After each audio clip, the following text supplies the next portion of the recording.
오늘 하나님께서 우리에게 주시는 말씀은 요한계시록 6장 9절에서 17절까지 말씀입니다.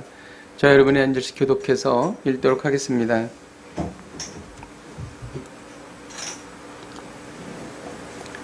다섯째 인을 떼실 때에 내가 보니 하나님의 말씀과 그들이 가든 증거로 말미암아 죽임을 당한 영혼들이 제단 아래에 있어 큰 소리로 불러 이르되 거룩하고 참되신 대주제여, 땅에 거하는 자들을 심판하여 우리 피를 갚아주지 아니하시기를 어느 때까지 하시려 하나이까 하니, 각각 그들에게 흰 두루마기를 두시며 이르시되 아직 잠시 동안 시되 그들의 동무 종들과 형제들도 자기처럼 죽임을 당하여 그 수가 차기까지 하라 하시더라. 내가 보니 여섯째 인을 떼실 때에 큰 지진이 나서 검은 털로 찬 상복같이 검어지고 다른 온통 피같이 되며 하늘의 별들이 무화과 나무가 대풍에 흔들려 설익은 열매가 떨어지는 것 같이 땅에 떨어지며 하늘은 두루마리가 말리는 것 같이 떠나가고 각 섬과 섬이 제자리에 옮겨지며 땅의 임금들과 왕족들과 장군들과 부자들과 강한 자들과 모든 종과 자유인이 굴과 산들의 바위 틈에 숨어 산들과 바위에게 말하되 우리 위에 떨어져 보좌에 앉으신 이의 얼굴에서와 그 어린 양의 진노에서 우리를 가리라. 다 함께 그들의 진노의 큰 날이 이르렀으니 누가 능히 서리오 하더라. 아멘. 좀 이렇게 설교 내용과 이렇게 딱 맞는 찬양을 부르시는지 참 은혜가 됩니다. 우리 이 시간 나라를 위해서 기도하십시다. 차이와 갈등을 극복할 수 있는 넉넉한 마음을 국민들에게 주옵소서. 또 교회는 또 이를 위하여 기도하게 하시고 그리스도의 사랑으로 이 대한민국이 하나 되게 하여 주옵소서. 코로나는 속히 사라지고 경제는 속히 회복되며 한국교회는 더 강해지게 하여 주옵소서. 포괄적 차별금지법이 무산되고 정부의 편파적인 기독교 탄압을 멈추게 하여 주옵소서. 우리가 찬 목소리로 기도하시겠습니다. 하나님 아버지, 대한민국이 너무 심한 갈등과 하나님 아버지 차이로 인하여 하나님 아버지 몸살을 앓고 있습니다. 하나님 아버지, 서로가 서로를 공격하며 험담하며 비난하며 하나님 아버지 이 온 사회가 하나님 아버지 서로 하나님 아버지 상처를 입고 있습니다. 하나님 아버지, 정말 국민들 사이의 마음이 서로를 이해하고 차이를 극복하는 그러한 넉넉한 마음을 주시옵소서. 하나님 아버지 주여, 코로나는 속히 사라지게 하옵소서. 경기는 속히 회복되게 하여 주옵소서. 한국교회는 더 강해지게 하여 주옵소서. 하나님 아버지, 포괄적 차별금지법이 무산되기를 원합니다. 하나님 아버지, 더 이상 정부와 갈등을 받지 않게 하여 주시옵소서. 하나님, 북한의 공산 독재가 무너지고 한반도가 자유민주주의 체제로 평화 통일될 수 있도록 하나님 인도하여 주시기를 소망합니다. 하나님 아버지, 한국 기독교가 깨어서 기도하기를 원합니다. 하나님 아버지, 죽어가는 기도가 살아나게 하여 주시옵소서. 하나님 아버지, 은혜 베푸시고 함께 하여 주시고 하나님 아버지 도와주셔서 하나님 아버지 하나님 아버지 주님의 은혜 가운데 아버지 우리를 부르시고 인도하여 주시기를 간절히 바라고 소망하오니 하나님 아버지 우리를 불쌍히 여겨주시옵소서. 하나님, 소돔과 고모라에 소수의 의인이 있었다면 소돔과 고모라는 유황불에 멸망하지 않았습니다. 하나님, 한국교회가 급속히 기도가 식고 사람들이 성도들이 교회를 떠나고 있지만 하나님, 이곳에 하나님께서 예비하신 7,000명이 있는 줄로 믿습니다. 하나님, 저희들을 굽어 살피셔서 이 나라에 전쟁이 일어나지 않게 하시고 이 나라의 모든 혼란으로부터 우리를 구해 주시기를 간절히 바라옵고 소망합니다. 코로나 바이러스가 사라지며 평상적인 일상으로 복귀할 수 있도록 저희들에게 크신 은혜 베풀어 주옵소서. 예수님의 이름으로 기도하였습니다. 아멘.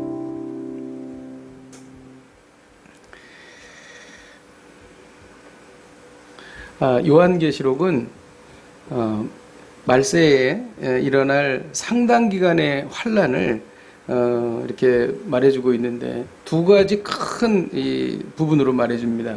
환란의 한쪽 부분은 3대 7중 재앙입니다. 그리고 또 하나는 7년 대환란이죠. 이 두 가지가 요한계시록 환란의 핵심적인 내용입니다. 3대 7중 재앙이라고 하는 것은 7 인재앙, 그리고 7 나팔재앙, 그리고 7 대접재앙을 말합니다. 그런데 이 세 재앙이 각기 다른 것이 아니라 같이 연결이 되어 있습니다. 7인 재앙 중에서 첫째인, 둘째인, 셋째인을 떼면서 그런 그 재앙이 임하는데 마지막 7번째 인 재앙은 그 안에 7 나팔 재앙이 들어 있습니다. 이해가 되시나요? 그리고 7 나팔 재앙이 쭉 진행이 되다가 7번째 나팔 재앙이 시작이 될 때에 그 7번째 나팔 재앙 안에 7 대접 재앙이 들어 있습니다. 그러니까 이것은 계단식으로 연결된 하나의 시리즈 재앙이에요. 그래서 이 재앙들은 시간적인 순서에 의해서 이루어지는 것이 아니라 상징적으로 그것은 같은 재앙을 여러 가지 측면으로 보여주는 것이 바로 3대 7중 재앙입니다. 그리고 7년 대환란의 재앙이 나오는데 이 7년 대환란의 재앙은 다른 앵글로 재앙을 본 거예요. 그러니까 앞에 재앙이 재앙의 종류를 중심으로 봤다 그러면 7년 대환란의 재앙은 말세 기간 중에 일어날 사단과의 영적 전쟁과 교회의 보존이라고 하는 앵글로 바라본 것입니다. 그래서 7년 대환란 재앙에는 여자와 용이 나옵니다. 여자는 교회예요. 그리고 용은 사단입니다. 그리고 두 짐승이 나옵니다. 그리고 뒤에는 14만 4천 명이 나오는데 두 짐승이 하나의 짐승은 적그리스도를 말하는 것이고 또 하나의 짐승은 이단의 세력들, 거짓 선지자의 세력들을 말하고 있는 것입니다. 그래서 요한계시록은 4장에서 18장까지가 이 재앙에 대한 내용이 들어있고 그 중에 12장에서 14장까지가 7년 대환란이 끼어들어가 있는 형태로 보도하고 있는 것이죠. 그래서 오늘 우리가 나누고자 하는 요한계시록 6장은 7인 재앙이 기록되어 있는데 앞에 우리가 지난주에 살펴본 것은 첫째 인을 뗄 때 말이 나오고 또 둘째 인을 뗄 때 또 다른 색 말이 나오고 해서 계속 심판이 진행이 돼서 네 번째 재앙까지 지난주에 했고 오늘 말씀드리고자 하는 재앙은 5번째 재앙과 6번째 재앙에 대한 말씀인 것입니다. 어린 양이 5번째 인을 띄었습니다. 사도 요한이 보니 하나님의 말씀과 그들이 가진 증거로 말미암아 죽임을 당한 영혼들이 제단 아래에 있었다는 것이죠. 이것은 하늘의 제단을 말하는 것이죠. 그러니까 사도 요한은 죽임을 당한 순교자들을 보고 있는 것입니다. 그런데 순교자라고 한정짓기에는 내용이 너무 제한적입니다. 이것은 예수 그리스도를 향한 믿음을 유지하기 위해서 고난을 당한 그동안에 있었던 수많은 성도들을 표현한다. 그렇게 보시면 됩니다. 그래서 이들이 제단 밑에 있었는데 이것은 무슨 의미냐면 구약 제사에서 제단에 동물의 피를 뿌렸어요. 그러니까 이것은 그 제사의 하나의 방식이죠. 그러니까 이 동물의 피는 인간의 죄를 용서하는 제물이기 때문에 너무 귀한 것이죠. 그러니까 이 고난당한 성도들이 하늘나라에서 아주 귀하게 대접받고 있다, 대우받고 있다라는 것을 우리가 여기에서 알 수 있는 것입니다. 그리고 이 순교자의 피는 희생 제물의 피와 같이 하나님께서 고귀하게 여기실 뿐만이 아니라 이 순교자들의 생명은 하나님께서 이 모든 심판으로부터 보호하시고 그들의 영혼을 지켜주신다라는 것을 말하고 있는 것입니다. 그럼 오늘 이 말씀에서 죽임당한 영혼들이 하나님께 소리질러 부르짖고 있습니다. 그 내용이 뭐냐면 거룩하고 참되신 대주제여 땅에 거하는 자들을 심판하여 우리 피를 갚아주시지 아니하시기를 어느 때까지 하려 하시나이까. 그러니까 자기들이 당한 고난에 대한 것을 보수해달라, 그런 이야기를 하고 있는 것입니다. 그때 어린 양께서는 각각 그들에게 흰 두루마기를 줍니다. 이 흰 두루마기는 순교를 이야기하고 승리를 이야기하는 것입니다. 그러면서 뭐라고 말씀하시냐면은 동무종들과 형제들이 자기들처럼 죽임을 당하여 그 수가 차기까지 기다리라, 이렇게 말씀하시는 것입니다. 잠시 동안 쉬라고 하는 것은 안식을 의미하는 것이죠. 이 안식이 정말 얼마나 귀한 것인지, 그것은 뒤에 나올 세상에서 일어나는 심판과 비교해 보면 정말 우리가 잘 깨달을 수가 있는 것이죠. 월남전에서 사선을 넘나들며 고생을 하던 미군 병사가 미국에 복귀를 했을 때에 자기 고향에 가서 누리는 평안과 안식은 정말 이루 말할 수 없을 것입니다. 거기에서 사는 사람이 상상할 수 없는 평안을 누릴 거예요. 왜냐하면 전쟁터에서 막 돌아왔으니까. 마찬가지로 이 땅에서 무서운 심판 중에 있는데 정말 그 하나님의 보좌 앞에서 안식을 누리고 있다라고 하는 것은 이거는 엄청난 비교가 되는 것입니다. 그리고 그 수가 차기까지 기다리라 라고 하시는 말씀은 우리가 하나님의 시간으로 이해해야 합니다. 잠시 기다리라고 하는 느낌이지만 하나님의 시간은 하루가 1000년 같고 1000년이 하루 같기 때문에 이것은 우리가 그렇게 이해해야 할 것입니다. 이 내용은 뭐냐면 영원할 것으로 생각되는 악의 세력도 때가 되면 망한다 그런 뜻입니다.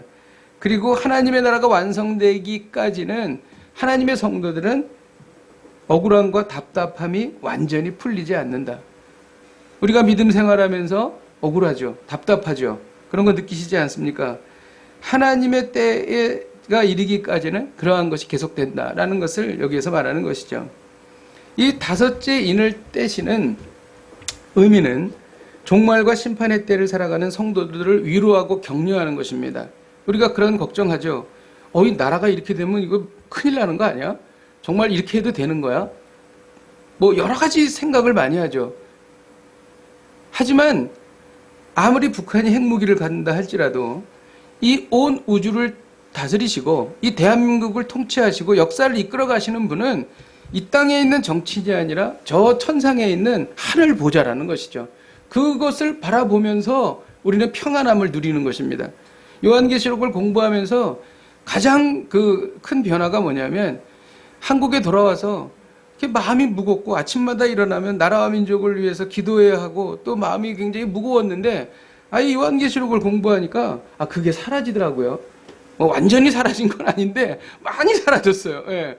왜냐하면 하늘에 계신 하나님께서 보좌에서 다스리시는데 오늘 우리가 아까 불렀던 찬양처럼 전쟁이 우리에게 속한 것이 아닌데 왜 내가 걱정하나?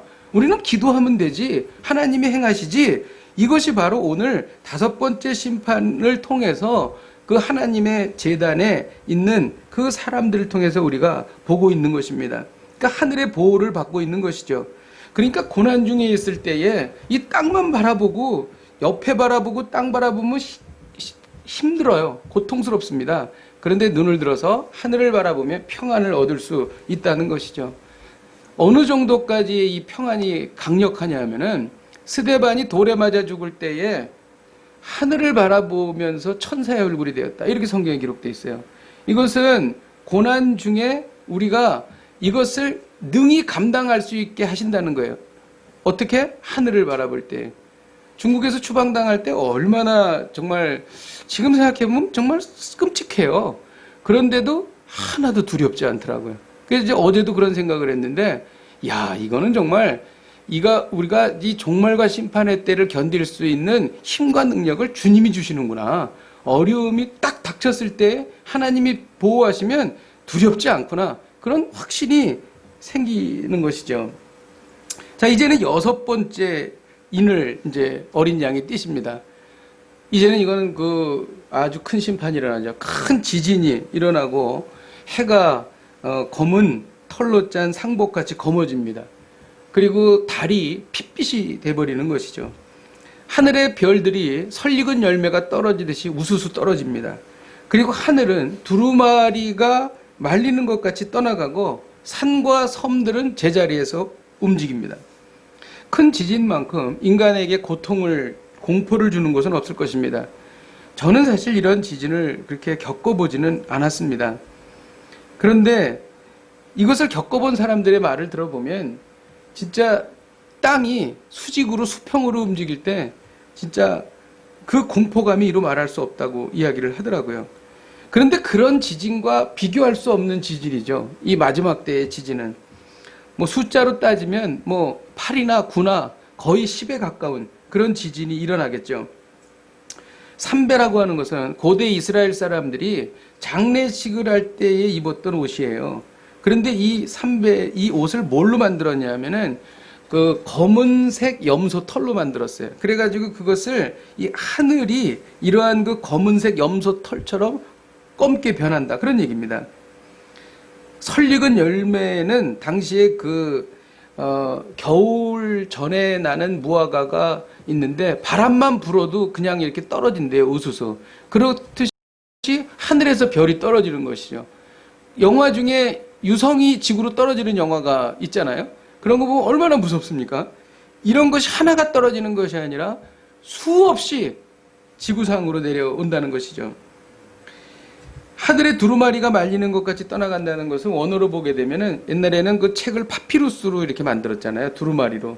그래가지고 두루마리를 피고 이렇게 보다가 이거 이렇게 놓으면은 자동으로 이렇게 가운데로 이렇게 차락 말려 들어간답니다. 그래서 그 단어를 여기에 쓴 거예요. 그러니까 하늘에 있는 두루마리가 하늘이 이 두루마리가 말리는 것처럼 사라진다는 것이죠. 이것은 여호와의 날입니다. 구약에 수없이 예언이 되었고 이거는 성경에 정말 많이 나옵니다. 이런 똑같은 내용은 정말 많이 나와요. 이사야 13장에 보면요. 보라 여호와의 날 곧 잔혹히 분냄과 맹렬히 노하는 날이 이른다고 하는데 이때에 어떤 일이 생기냐면요. 하늘의 별들과 별무리가 그 빛을 내지 않는다. 똑같이 오늘 말씀이랑 해가 돋아도 어두우며 달이 그 빛을 비추지 아니한다. 똑같습니다. 그 다음에 요엘서 2장 31절에도 보면 여호와의 크고 두려운 날이 이르기 전에 해가 어두워지고 달이 핏빛같이 변하며 똑같죠. 오늘 본문이랑. 그 다음에 우리 주님도 그렇게 말씀하셨어요. 마태복음 24장에 그날 환난 후에 즉시 해가 어두워지며 달이 빛을 내지 아니하며 별들이 하늘에서 떨어지며 하늘의 권능들이 흔들리리라. 놀랍지 않습니까? 이거 외에도 다른 이러한 유사한 말씀들이 있습니다. 그러니까 이게 무슨 말씀이냐면 이 일은 분명히 일어난다는 겁니다. 이거는 이 사건은 너무나 확실하게 예언된 그러한 장면이다라는 것을 우리가 여기에서 알 수 있는 것이죠. 그런데 이런 상황에서 어떤 일이 벌어지냐면은 왕들과 왕족들과 장군들과 부자들과 강한 자들과 그 다음에 종들과 자유인이 일곱 종류인데 이 사람들이 굴과 산들의 바위 틈에 숨어버린다는 겁니다. 그리고 큰 공포에 떠는 거죠. 생각해 보세요. 지금 그 천재지변이 일어났고 하늘이 막 날아가고 위에서는 유성들이 떨어지고 별들이 떨어지고 그러는 상황입니다. 그때 뭐라고 얘기하냐면 산과 바위들이 우리 위에 떨어져 보좌에 앉으신 이의 어린 양의 진노에서 우리를 가려달라. 그러니까 산과 바위가 자기들을 덮쳐가지고 더 이상 이 무서운 진노로부터 우리가 벗어나게 되라. 차라리 죽는 게 낫다. 그렇게 이야기를 하는 것이죠. 근데 죽는 것 정말 잔인하지 않습니까? 산이 자기를 덮친다. 너무 끔찍하지 않습니까? 그것보다도 훨씬 더 두려운, 비교할 수 없는 그 공포심에 사람들이 빠지게 된다고 하는 것입니다. 이것이 무슨 소설이나 이야기가 아닙니다. 이것은 실질적으로 이제 앞으로 일어날 일을 말해주고 있는 것이죠. 그런데 여기에서 우리가 눈여겨봐야 할 것이 있습니다. 부자들, 힘 있는 사람, 왕족들, 그런 사람들이 그렇게 어려움을 당하고 고난을 당하는데 왜 자유인들 그리고 종들도, 모든 종들도 함께 멸망을 당하나? 이게 궁금하지 않습니까? 그 이유는 뭐냐면 가진 자, 못 가진 자가 심판의 이유가 아니라는 거예요. 잘하고 못하고가 그 심판의 이유가 아니라는 것입니다. 예수님을 믿느냐, 예수님을 믿지 않느냐, 이것이 바로 심판의 기준이라고 하는 것이죠. 구원과 심판은 내가 무엇을 했느냐, 얼마나 많이 가지고 있느냐가 기준이 아니라 아버지 하나님과 나와의 관계성에서 결정이 되는 거예요. 그러니까 영생은 곧 유일하신 하나님과 그의 보내신 자 예수 그리스도를 아는 것이니라. 이 아는 게 관계잖아요. 그러니까 구원은 관계로 시작이 되는 거예요.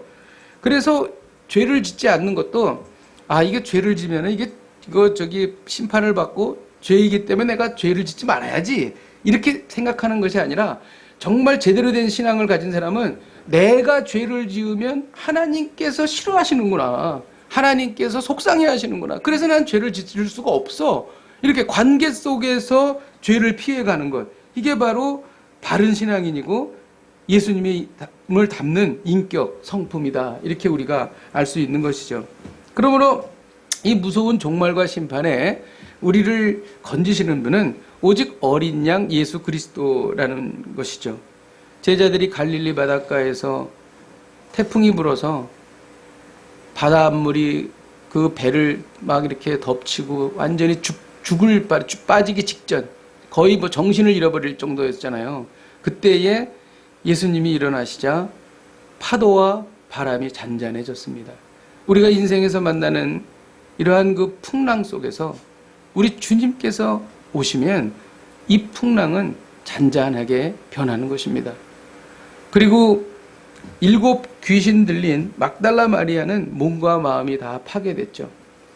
이 사회가 얼마나 귀신 들린 사회입니까? 여러분, 그러나 주님이 오시면 그 귀신은 떠나가고 맑은 정신, 바른 마음을 갖게 되는 것이죠. 나인성에 살던 과부는 아들 하나가 생명과 같은 존재였습니다. 그런데 이 아들이 청년 때였는데 죽었어요. 근데 예수님이 지나가다가 그 청년의 장례식을 지나가다 보신 거죠. 그래서 그 장례 행렬을 멈추셨습니다. 그리고 관에다 대시고 손을 대시고 그 아들을 일어나라고 살려주셨습니다. 그때의 그 나인성 과부의 그 기쁨과 그 말할 수 없는 감격을 여러분 우리가 상상해 볼 수 있겠습니까? 정말 하나밖에 없는 그 아들을, 죽었던 아들을 살려주시는 그분이 바로 우리 주 예수 그리스도이십니다. 6째 인을 떼시자 사람들은 사라질 나라를 의지하고 살다가 고통과 절망에 빠졌습니다. 땅에 사는 사람들의 모든 기반이 다 무너지는 거예요. 땅, 해, 달, 별, 섬, 산, 하늘, 지진, 땅, 모든 게 다 무너지는 것입니다. 그들이 붙잡고 그들이 의지하던 것이 다 사라지는 것입니다. 그리고 그들이 산과 굴에 숨습니다. 근데 여기에서 보면 하나님께서 참 하나님은 이 처음과 끝을 아주 깔끔하게 정리를 하세요. 이게 뭐냐면 이들이 산과 굴에 숨은 이유는 아담과 하와가 죄를 짓고 하나님을 피해서 숨습니다. 그죠? 그것이 죄의 시작이잖아요. 그 전에는 죄가 없었잖아요. 그 죄의 시작이고 마지막 이 세상이 끝나는 그 장면, 그것이 바로 그 죄 지은 인간들이 산과 굴로 숨어버리는 걸로 끝나는 거예요. 그러니까 숨은 것으로 시작해서 숨어버리는 걸로 끝난다. 이게 바로 하나님께서 정확하게 인간에 대해서 다루시는 것을 우리가 여기에서 알 수 있다는 것입니다. 이것은 공포며 두려움이며 이것은 정말 인간이 감당할 수 없는 정말 완전한 절망입니다. 이거보다 더 큰 절망은 없어요. 끝도 없는 검은 심연 속으로 끝없이 떨어져 내려가는 그러한 인간의 실존, 바로 이 상황이 바로 그런 상황입니다. 그런데 5째 인을 떼실 때에 죽임을 당한 그 어린 양을 죽임을 당한 사람들이 어린 양과 함께 제단 밑에서 보호받고 있는 것을 우리는 본다는 것이죠. 이것이 극명하게 대비되는 것입니다. 이들이 누리는 것은 영원한 하나님의 나라입니다. 요한계시록 21장에 보면 새하늘과 새 땅을 본다고 말합니다.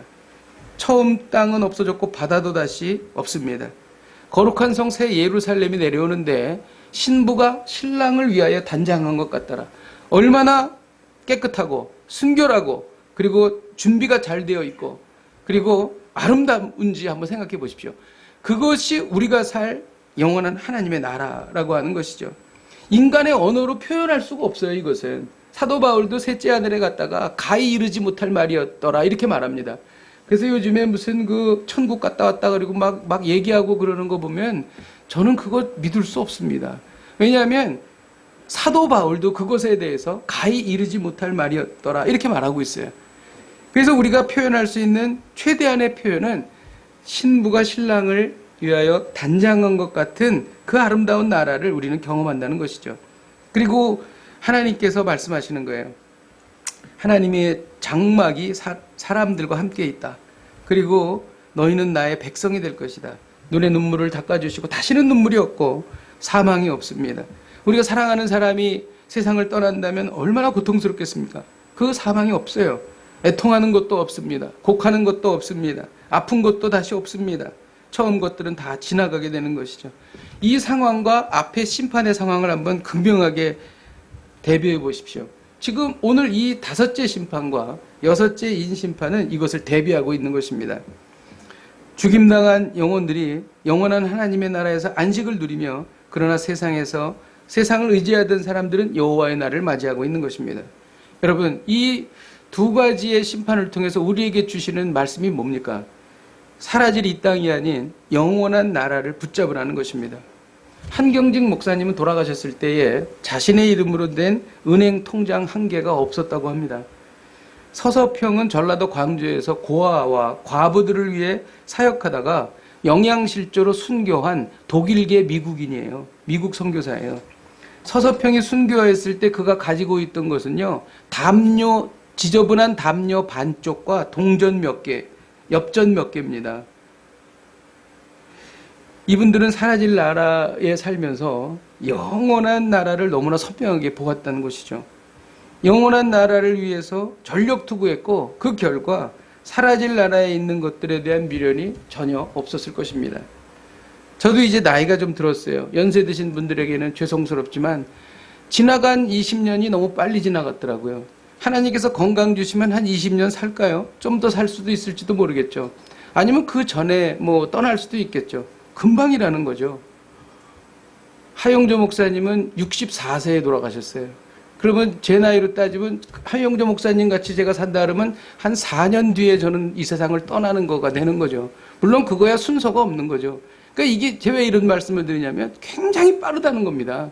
그리고 정말 사랑하던 저는 이제 부모님이 다 돌아가셨고 또 친구들 중에서도 친한 친구들도 2명이나 세상을 떠났어요. 그러니까 이게 아주 먼 뒤에 일어날 일이 아니라는 거죠. 곧 우리에게 닥칠 일.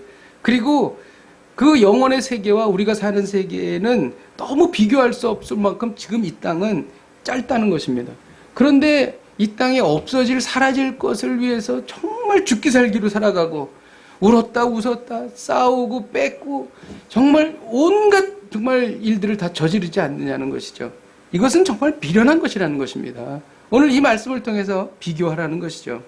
그러면 영원한 나라를 붙잡는 사람이 어떤 사람이냐? 이 이야기를 오늘 본문에서 하고 있는 것입니다. 영원한 나라를 붙잡는 사람은 여기에 뭐라고 표현하냐면 동무종들과 형제들이다 이렇게 말합니다. 그러니까 16절에 보면 산들과 바위에게 말하되 우리 위에 떨어져 보좌에 앉으신 이의 얼굴에서와 그 어린 양의 진노에서 우리를 가리라. 이거는 이제 그 권세자들이 고통당할 때에 정말 그 울부짖고 있는 그런 장면이죠. 그들을 구해줄 수 있는 것은 권력과 명예와 재물이 아니었다는 것. 자기들이 의지하던 것이 아무 도움이 되지 않는 거예요. 그런 순간이 옵니다. 복음만이 저들을 구원할 수 있는 것이죠. 그런데 11절에 보면 각각 그들에게 흰 두루마기를 주시며 이르시되 아직 잠시 동안 시대 그들의 동무 종들과 형제들도 자기처럼 죽임을 당하여 그 수가 차기까지 하라 하시더라. 이것을 보게 되면은 5번째 재앙과 6번째 재앙이 정말 정확하게 위치하고 있음을 알 수 있어요. 그러니까 5번째 재앙을 보면서 5번째 재앙에 그러니까 이들이 울부짖고 부르짖을 때에 동무종들과 형제들이 너희에게 복음을 전할 것이고 너희들이 그 말씀을 듣고 돌아올 수 있다는 것을 여기에서 말씀하고 있는 것입니다. 그러니까 하나님께서는요, 이 무서운 심판, 이 정말 그 긴박하게 이제 곧 이 모든 세상이 끝나기 바로 직전까지도 끝까지 하나님의 종들을 보내셔서 그리고 하나님의 백성들을 보내셔서 그들에게 돌아올 수 있도록 해 주신다는 것입니다. 이게 참으로 놀라운 하나님의 사랑이라는 것이죠. 영원한 나라를 붙잡는 사람의 특징이 있습니다. 이것은 고난입니다. 이거 잘 생각해 보십시오, 여러분. 여러분, 바른 신앙을 가진 사람은 반드시 고난을 당하게 되어 있습니다. 이것이 바로 주님이 걸어가신 길이죠. 하나님의 제단 아래에 죽임을 당한 영혼들도 고난을 당했어요. 그리고 이들에게 복음을 전할 동무종들과 형제들도 고난을 당했습니다. 세상을 살면서 주를 위해 고난당한다는 것이죠. 이들은 하나님의 말씀을 지키다고 고난당한 거예요. 그러니까 하나님의 말씀대로 살려면 고난을 당할 수밖에 없어요. 대가를 지불해야 됩니다. 그리고 불편해요. 힘듭니다. 어떤 때에는 사람과 관계가 깨질 수도 있어요. 말씀대로 살기 위해서.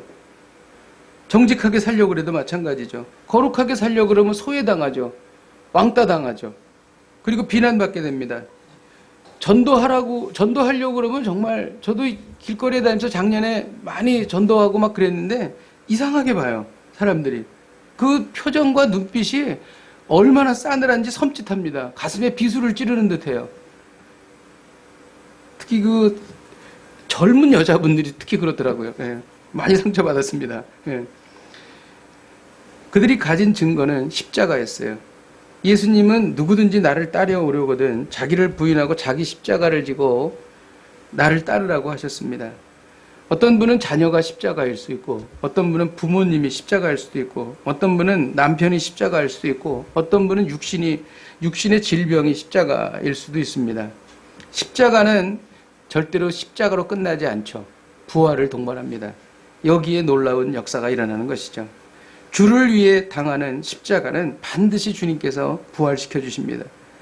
부활은 영광스럽지만 부활 전에 반드시 고통스러운 십자가가 있는 것이죠. 만일 내 삶 속에 고난이 없다. 내가 정말 주를 위해서 살고 믿음을 지키는데 내가 정말 힘든 게 없고 고난이 없다. 그러면 그건 정말 좀 심각하게 생각해 봐야 합니다. 정말 내 신앙이 바른 신앙인가? 반드시 고난은 따라오게 돼 있어요. 그것이 바로 주님이 걸어가신 길이기 때문에 그런 것입니다. 그리고 영원한 나라를 붙잡는 사람들은 종말과 심판을 이길 수 있습니다. 여러분 어떻게 생각하세요? 저는 이 종말과 심판의 때 늘 궁금한 게 믿는 사람들은 어떻게 되나 그게 궁금해요. 제일 궁금합니다. 저는. 예.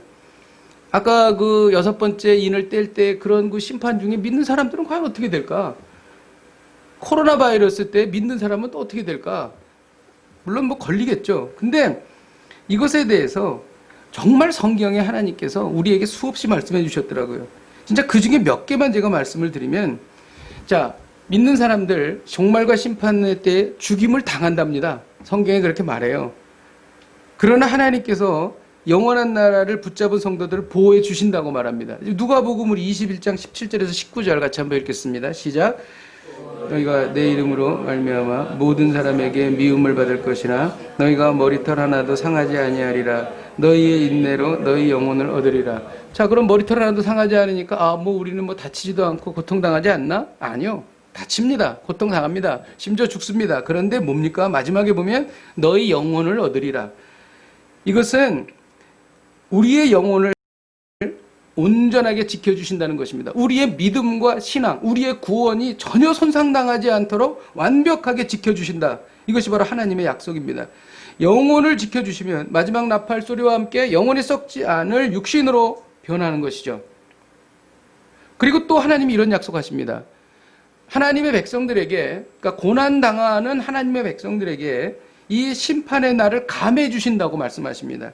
마태복음 24장 22절에 보면 택하신 자들을 위하여 그날을 감해 주신다. 이렇게 약속하셨습니다. 그러니까 저는 믿습니다. 하나님의 백성들이 부르짖어 기도할 때에 이 코로나 바이러스의 기간을 하나님께서 단축시켜 주신다. 저는 믿습니다. 왜냐하면 성경이 그렇게 말하고 있기 때문에.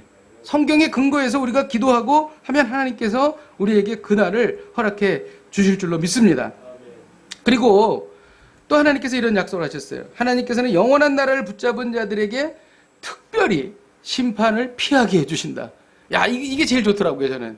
이걸 어디서 우리가 알 수 있냐면 출애굽의 10가지 재앙을 보고 알 수 있어요. 출애굽의 10가지 재앙을 제가 하나하나 다 분석을 해봤어요. 그랬더니 10가지 재앙을 두 개로 나눌 수 있는데, 하나는 애굽 사람과 이스라엘 사람이 같이 당한 재앙, 또 하나는 고센 땅에는 임하지 않았던 재앙, 이스라엘 사람들에게는 임하지 않았던 재앙이 있더라고요. 그게 5대5입니다. 반반씩이에요.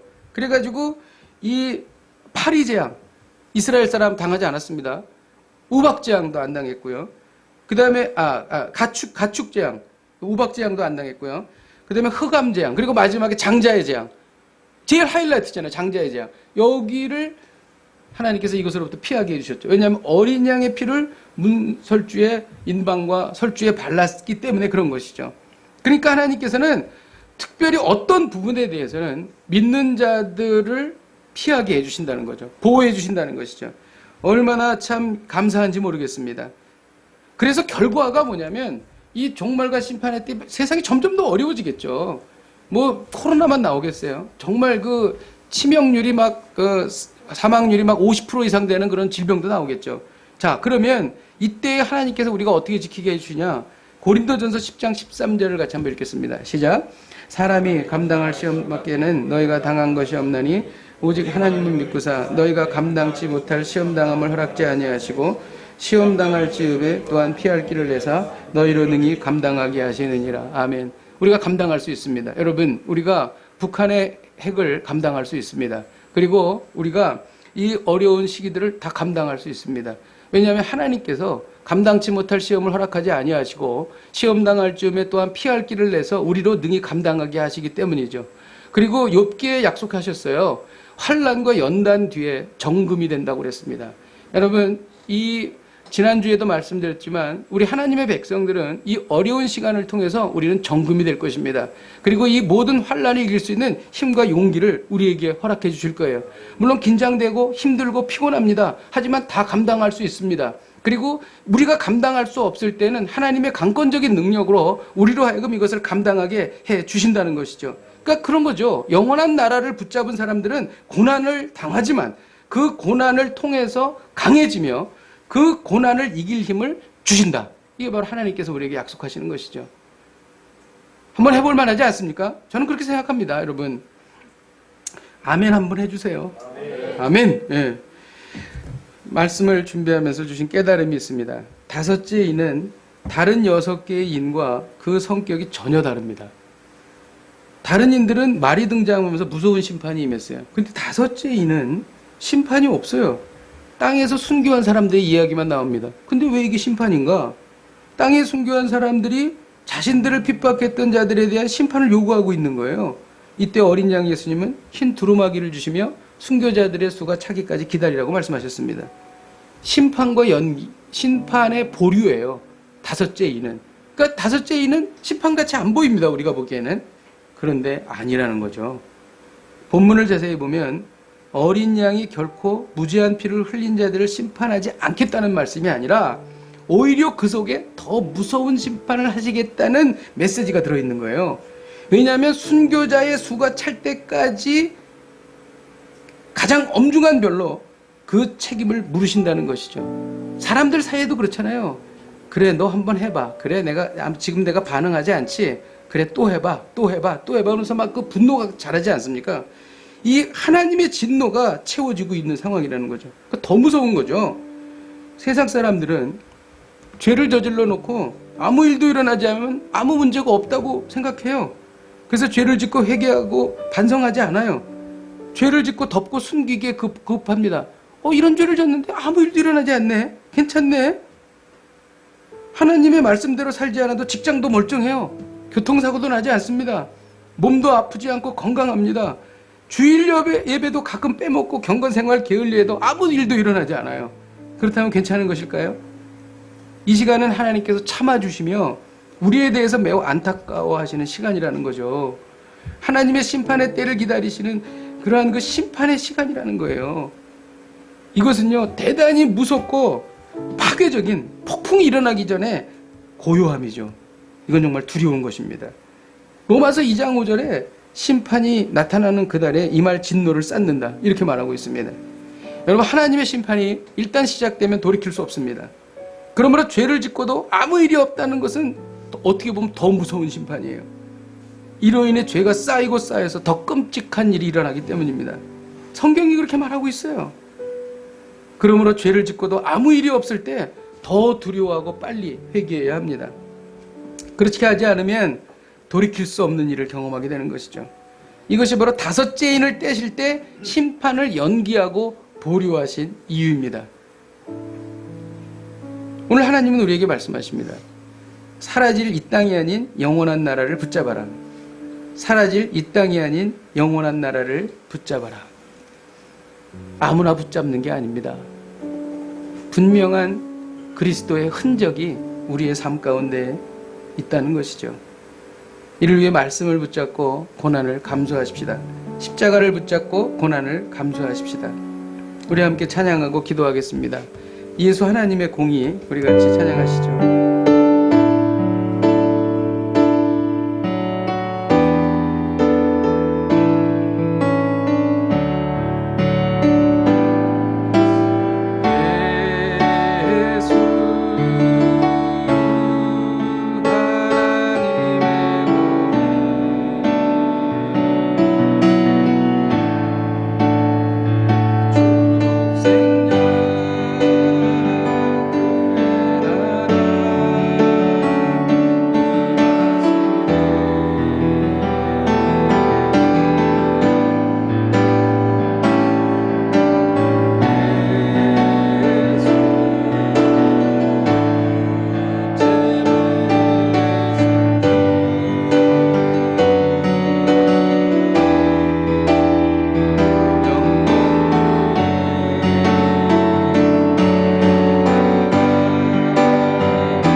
사라질 것을 위해 전력 투구하고 살았던 것을 회개합니다. 이 땅에서 영원히 살 것처럼 눈에 보이는 것을 위해 살았음을 회개합니다. 생각과 행동의 패러다임을 바꾸기를 원합니다. 사라질 이 땅이 아닌 영원한 나라를 붙잡게 하옵소서. 말씀과 십자가를 붙잡고 고난을 감수할 수 있는 저희들이 되게 하여 주옵소서. 우리 함께 통성으로 기도하시겠습니다. 하나님 아버지, 이 세상은 정말 미쳐 돌아가는 것 같습니다. 하나님 아버지, 사라질 것을 위해서 목숨 겁니다. 하나님 아버지, 눈에 보이는 것들을 위해서 하나님 아버지 모든 것을 다 투자합니다. 하나님, 우리도 이렇게 살았던 것을 회개합니다. 이 땅에서 영원히 살 것처럼 눈에 보이는 것들을 위해서 살았던 것을 회개합니다. 생각과 행동의 패러다임을 바꾸기를 원합니다. 하나님, 사라질 이 땅이 아닌 영원한 나라를 붙잡기를 원합니다. 말씀 붙잡고 고난 붙잡겠습니다. 하나님 아버지, 주여 우리가 이러한 어려움을 감당하고 이길 수 있는 힘과 능력을 우리에게 허락하여 주시옵소서. 하나님 아버지, 우리가 아버지 하나님 말씀 붙잡고 삽니다. 하나님 아버지, 주여 우리가 영원한 가치를 위해서 살게 하여 주옵소서. 주님 도와주시고 인도하여 주옵소서. 우리가 이어서 기도할 때에 말씀대로 살지 않아도 아무 일이 없이 지나간 날이 오래되었습니다. 이로 인해 슬금슬금 죄를 짓다가 이제는 양심의 가책도 사라졌습니다. 저희의 이런 모습이 하나님의 진노를 쌓아왔음을 고백하며 회개합니다. 돌이킬 수 없는 진노의 시간이 오기 전에 주님께 돌아갑니다. 주님, 저희를 불쌍하여 여겨주시고 회개의 영을 부어주옵소서. 용서해 주옵소서. 우리 같이 함께 통성으로 기도하시겠습니다. 하나님, 우리가 지혜롭게 살기를 원합니다. 다섯 번째 인을 바라보며 하나님, 우리가 양심의 가책을 느낍니다. 하나님 아버지, 정말 우리가 죄를 지어도 아무 일이 일어나지 않아서 하나님 아버지 그냥 지나가고 또 반복하여 죄를 지어왔습니다. 하나님 아버지, 우리 이러한 것을 용서하여 주시옵소서. 하나님 아버지, 주님 앞에 기도하며 나아갑니다. 하나님 아버지, 돌이킬 수 없는 진노의 시간이 오기 전에 주님께로 돌아가기를 원합니다. 우리의 잘못을 용서하여 주시고 우리가 아버지 회개하고 주님께로 돌아가기를 원하오니 하나님 아버지, 우리의 생각과 마음과 우리의 인격과 성품을 변화시켜 주시옵소서. 하나님 아버지, 말씀 붙잡고 하나님 아버지 살겠습니다. 고난을 당하게 되면 당하겠습니다. 하나님 아버지, 십자가 붙들고 살겠습니다. 하나님 아버지, 어려움이 있으면 어려움을 당하겠습니다. 하나님 아버지, 이것이 영원한 나라를 향한 하나님의 백성의 길인 줄 믿습니다. 하나님 아버지, 우리가 그렇게 나아가기를 원합니다. 하나님 아버지, 인도주시고 하나님 아버지 인도하여 주시옵소서. 하나님, 이 부족한 종이 별로 듣고 싶지 않은 쓴 설교를 했습니다. 하나님, 제가 한없이 부족한데 제가 어찌 이런 설교를 하겠습니까? 하지만 주님의 공로에 의지하여 했습니다. 하나님, 우리 서울오산나교회 성도들 힘들고 어려워도 십자가 붙잡고 살게 하여 주시고 급속히 교회를 떠나고 타락하는 이 세상 속에서 거룩과 순교를 지키는 하나님의 백성이 되기를 소망합니다. 하나님 아버지, 우리가 그렇게 살기를 원합니다. 하나님, 우리가 꼭 그렇게 되게 하여 주시옵소서. 그리고 성도들의 삶을 지켜 주시옵소서. 예수님의 이름으로 기도하였습니다. 아멘.